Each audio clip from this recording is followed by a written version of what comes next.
દર્શક મિત્રો, નવજીવન ન્યૂઝમાં આપનું સ્વાગત છે। આજે સ્થાનિક સ્વરાજ્યની ચૂંટણીને લઈને પરિણામો આવ્યા છે। આ પરિણામોએ ગ્રામીણ ક્ષેત્રમાં કોંગ્રેસને મજબૂત કર્યું છે। ભારતીય જનતા પાર્ટીએ પોતાનું શાસન છે તે યથાવત રાખ્યું છે। આમ આદમી પાર્ટીએ પણ કેટલીક જગ્યા તાલુકા પંચાયત પર કબજો કર્યો છે, પરંતુ આ વચ્ચે બનાસકાંઠાની વાત કરવી છે, જ્યાંથી સાંસદ છે જ્ઞાનીબેન ઠાકોર।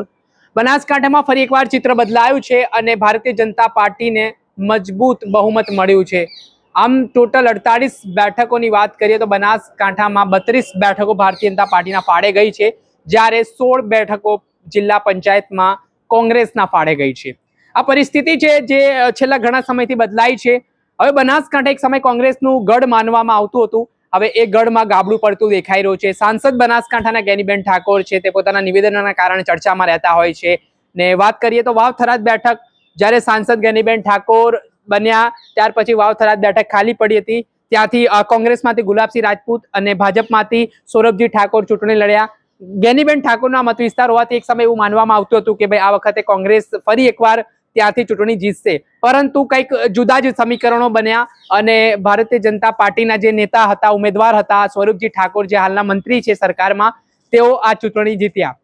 ત્યારે ફરી એકવાર એવું લાગ્યું કે ભાઈ એન્ટી ઇન્કમ્બન્સી છે ભાજપ માટે ઊભી થઈ, જે પૂરની સ્થિતિનું નિર્માણ થયું, વિપક્ષે પણ આરોપ કરવાની શરૂઆત કરી, રાજકારણ ગરમાયું। સાંસદ જ્ઞાનીબેન ઠાકોર, વડગામના ધારાસભ્ય જિગ્નેશ મેવાણીએ પણ બનાસકાંઠામાં સભાઓ ગજવી, ભાષણો કર્યા, લોકો વચ્ચે મીટિંગો પણ કરી, પરંતુ ખરેખર એ પરિસ્થિતિ જે ગ્રાઉન્ડ ઉપર એમણે જે નિવેદનો કર્યા, કે જે મહેનત કરી, તે ફરી એકવાર નિષ્ફળ થોડી ગઈ હોય તેવું કહેવાય રહ્યું છે। કેમ કે બનાસકાંઠા જિલ્લા પંચાયતની જે ટોટલ બેઠકો કહીએ તો 48 હતી, જેમાંથી 32 બેઠકો પર ભારતીય જનતા પાર્ટીનો દબદબો જોવા મળ્યો, જ્યારે 16 બેઠકો કોંગ્રેસ જીતવામાં સફળ થઈ। એટલે કે સાંસદ જ્ઞાનીબેન ઠાકોરના ગઢમાં કાંગરા ખરતા દેખાઈ રહ્યા છે અને એક સમય કોંગ્રેસ માટે જ્યારથી સાંસદ જ્ઞાનીબેન ઠાકોર બન્યા ત્યારે મજબૂત ઝોન બનાસકાંઠા બેઠક માનવામાં આવતું હતું।